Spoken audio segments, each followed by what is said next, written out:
Eu acho que seria interessante, você gosta de fazer essas análises, eu acho que você tem muito a falar Eu ainda sobre esses números aqui, né? não falei ainda, nós precisamos não só sobre isso, tá? Eu não comentei ainda da vitória de Zoran Mandami, tá? Tem que ver de qual país. Ele veio de um país africano, ele é de uma comunidade, se não me engano, de indianos muçulmanos que moravam num país africano. E aí a família dele se tornou refugiada nos Estados Unidos, o pai dele se tornou professor nos Estados Unidos, intelectual de esquerda, bizarro. O filho, um intelectual radical de esquerda. O Partido Democrata em Nova York é um partido muito à esquerda, domina um cenário que é um cenário muito à esquerda, que é o cenário progressista de Nova York. E esses caras, o Zoran propôs a ser um candidato... Uganda. Hã? Uganda. Uganda, né? Então eles eram indianos, muçulmanos, que moravam em Uganda, deu a treta toda em Uganda, viraram refugiados nos Estados Unidos, e aí premiaram os Estados Unidos com uma sublevação de imigrantes em Nova York, porque é o que está acontecendo. Eu vou chegar nessa questão homem-mulher, tal, naturalmente é um assunto que a gente discute aqui, mas a gente vai começar sobre a sublevação imigrante. Quando você pega as estatísticas sobre quem votou, a estatística mais importante eu vou pegar aqui pra você, tá, Júnior? Pronto. Tá na mão.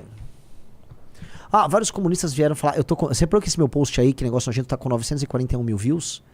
Porque vários comunistas estão dando repost. Nossa, então, tá com 1 milhão de views teu porque estão falando que eu repost? sou racista, que falar que é nojento que um sujeito que mora em Nova York e que tem grana ainda come com a mão. Com a mão. Igual um bicho. Você desculpa. Ai, não, porque a cultura deles... Cara, tá errado a cultura deles. Comer com instrumentos é um salto civilizacional. Veja só, o leste asiático tem o quê? Tem uns palitinhos. O ocidente inventou aqui os talheres. Você pegar a comida com arroz com a tua mão, zona, eu acho nojento. Você vai fazer o quê? Eu acho nojento. Aí falou, mas você acha... E você come um hambúrguer com a mão? Sim, eu como um hambúrguer... A ideia do pão, cobrindo a ideia de que você não vai ficar, vamos dizer, se enlameando de molho e pegando comidas que vão se dissolvendo na tua mão e botar assim na boca. Sacou? A ideia do sanduíche é a ideia de você comer coisas com pão. E pão, meus amigos, se comem com a mão. Eu não sou um fresco em comer qualquer coisa comum. Eu acho essa maçaroca de arroz com não sei o que os caras fazem, eu acho nojento. Você desculpa. Eu acho insalubre, como um cara botou. Aí os caras falam que eu sou racista. Vocês comunistas também estão divulgando que o MBL botou o número 14 porque ele é nazista. Sério? Vocês estão nessa? Vocês estão nessa? O ataque de vocês não tem efeito nenhum. Nós não somos nazistas. Não adianta ficar fazendo isso. É meio coisa de bobo. Eles são nazistas. Não são. Né? Eu nunca entendi. Eu queria entender o 14. Mas eu fico feliz. A esquerda tá falando muito de mim. Sim. Fiquem falando aí. Fiquem falando. Eu não vou me lembrar agora, só vou lembrar depois. Só depois. Galera que usa... Só disso. Deixa eu falar. Depois a gente lembra deles, quando chegar lá. Um cara... Olha essa pesquisa. Essa pesquisa, né? Aqui eu vou falar do caso Mandami, porque precisamos estudar o caso, né? O Mandami ele disputou, né, primeiro uma espécie de primária ali no Partido Democrata e ele venceu.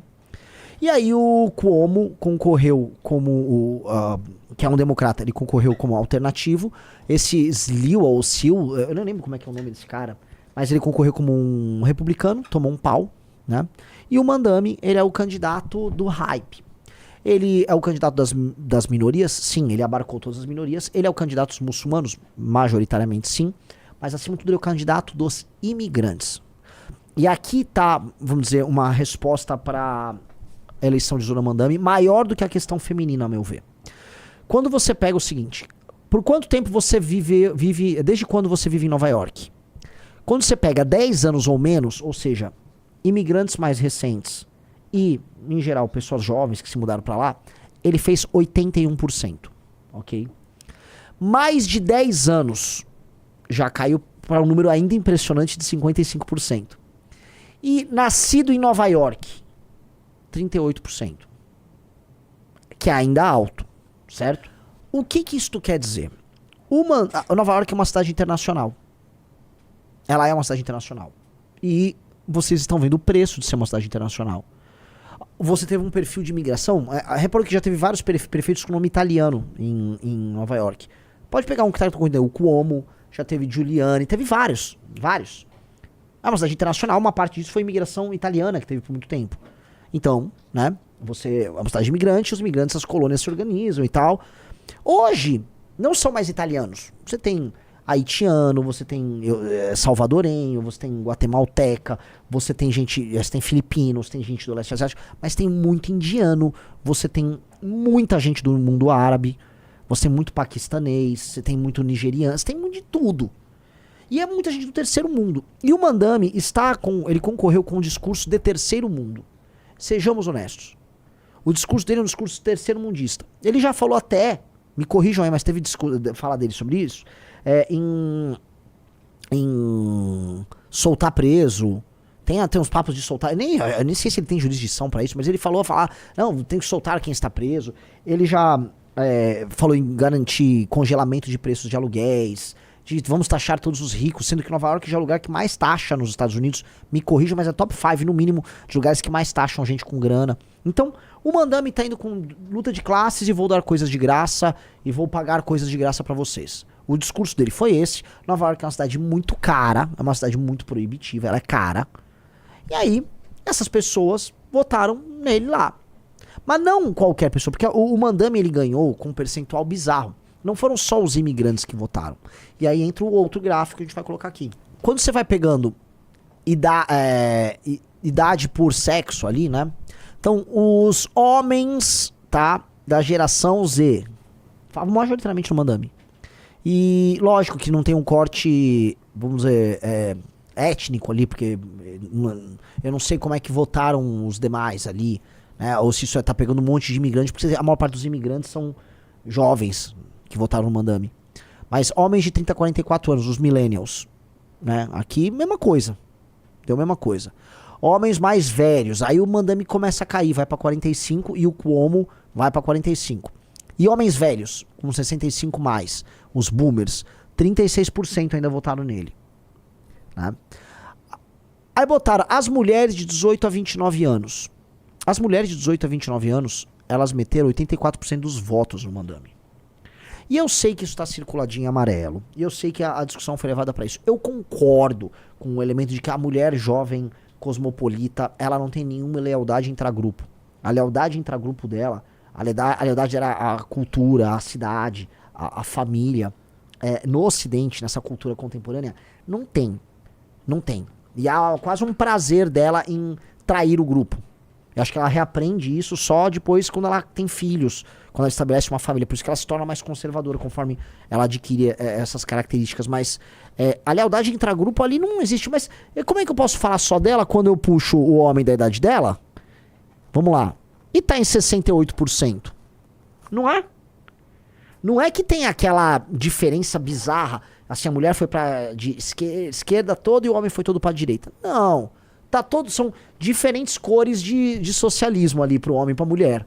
E quando a gente vai passando idade, vamos pegar as mulheres mais velhas. A mulher de 65 anos, ela basicamente votou igual ao homem de 65 anos.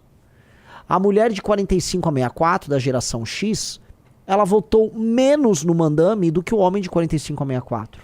Então, eu não levaria, por mais que muita gente tá levando essa discussão, eu não levaria tanto pra esse campo. Porque o homem jovem lá votou demais no Mandami. O homem já votou demais no Mandami, tá? Aí estão levando essa discussão, bota ali o outro print que eu mandei.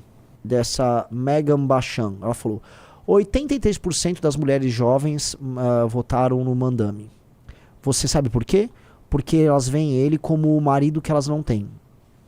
Aquele que vai cuidar e prover para elas.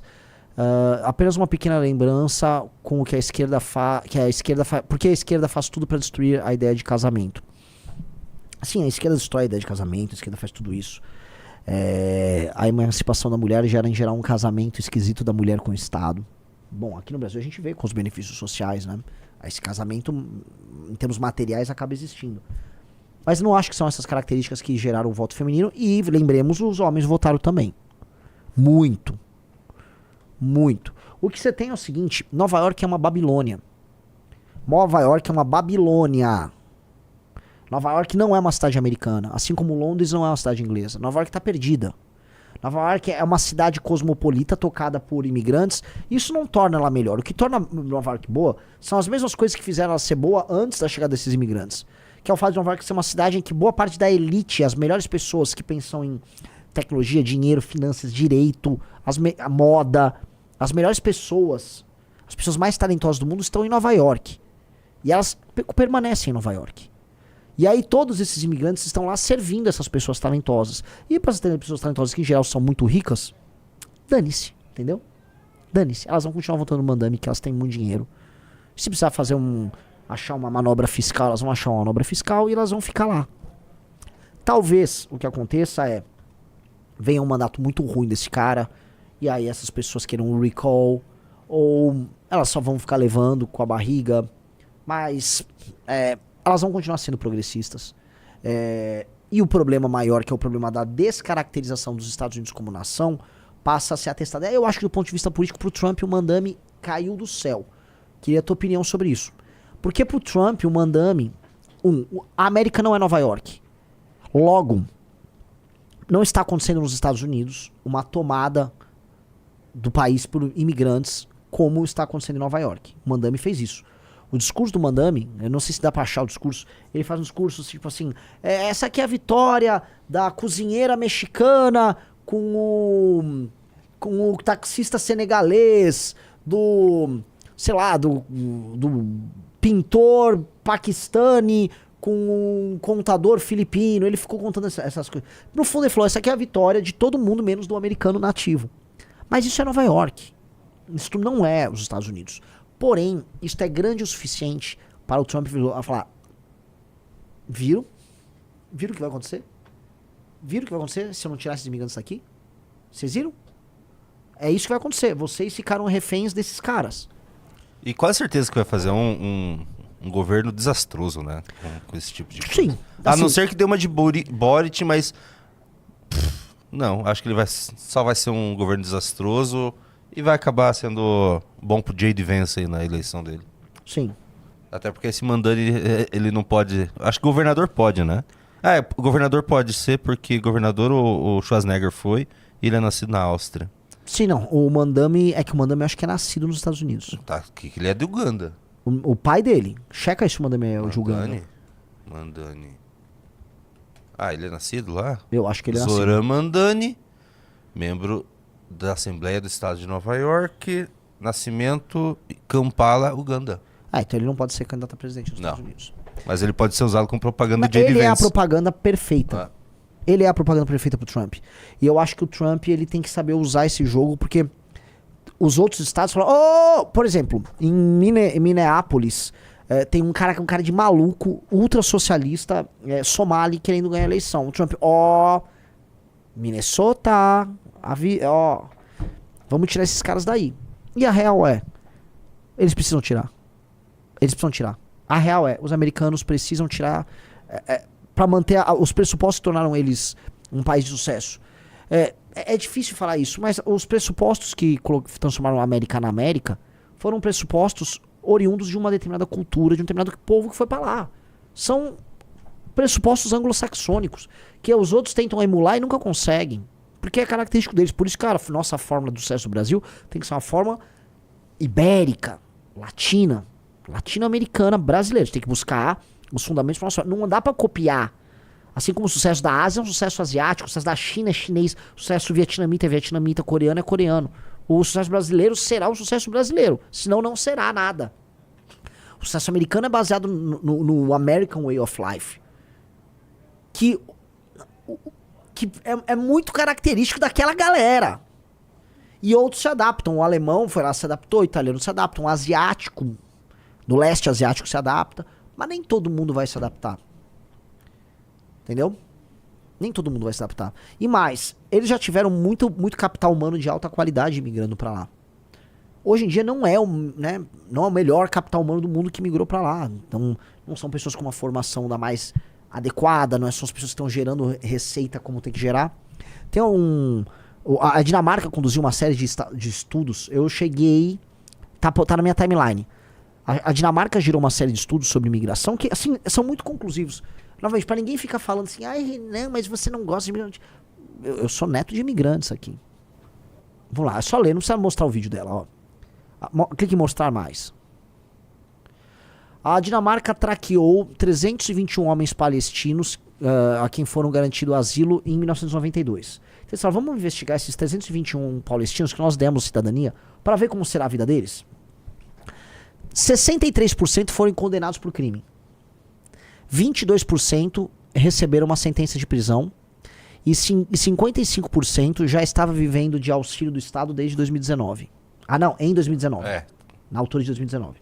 Ainda estava no welfare state, ainda em 2019. Eles tiveram por volta de 999 filhos. 34% foram condenados. 13% tiveram sentença de prisão. E 37% estavam recebendo benefícios em 2019. Custo total para os pagadores de taxas: 246 a 319 milhões, ou 800 mil por homem. Pergunto pra vocês: digite 1, você é a favor de fronteiras abertas indiscriminadamente? Ou 2, você não é a favor de fronteiras abertas indiscriminadamente? Me parece meio óbvio a resposta, só que as pessoas têm medo de falar isso. Não, cara, só não traga, não faz sentido. Não, eu vou trazer um monte de gente do Afeganistão, vai dar muito certo. Não, não vai dar certo. Vou trazer um monte de gente do Paquistão. Não, não vai dar certo, cara. Todo respeito, não vai dar certo. Não vai, só não vai. Tipo, os maiores ofensores sexuais na Alemanha, na Suécia eu não sei, mas com certeza na Alemanha, em vários países na Europa, são somalianos, os Somali. Faz sentido você realmente querer importar um monte de gente da Somália? Estatisticamente falando, é bizarra a diferença dele para todos os outros. São os maiores, vamos dizer, especialistas em crimes sexuais na Europa, são Somali. Cara, só não leva ninguém da Somália. Pronto. Deixa a Somália lá. Você não é culpado pelos problemas da Somália porque você vive na Dinamarca ou na Alemanha. Entendeu? É meio óbvio, mas parece que fala isso. Cara, é meio óbvio. Só deixa a Somália lá. Respeita a Somália. Joga futebol com a Somália. Pô, faça um trabalho. Leve uma empresa, se valer a pena, pra Somália. Mas você não precisa importar a Somália pro seu país. Vou importar a Paquistão. Cara, você não precisa fazer isso. Tem os gangues gangues na Inglaterra de crimes sexuais com crianças, gangues de pedofilia, né? Tocadas por homens paquistaneses. Pra quê? Você só pode não levar nenhum paquistanês. Olha que legal.